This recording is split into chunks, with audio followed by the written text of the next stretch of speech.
Programang ito ay rated SPG. Striktong patnubay at gabay ng magulang ang kailangan. Maaaring may masiselang tema, lengguwahe, karahasan, sexual, horror o droga na hindi angkop sa mga bata.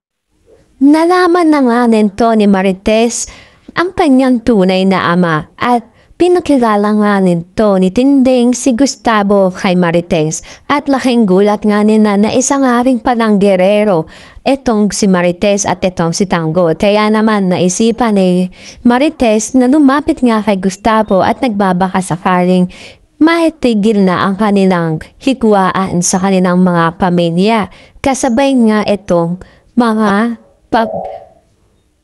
babanta ng gerero dito nga kay Tanggol at sabi nga ni Gustavo bilang pagbawi nga dito kay Marites ay gagawin nga daw niya ang hiling nitong kanyang anak at dahil nga matagal na nga raw silang hinahanap ni Gustavo at galit na galit nga itong sila Doña Pilar at itong sila Inigo sa desisyon na ginawa man ito ni Gustavo.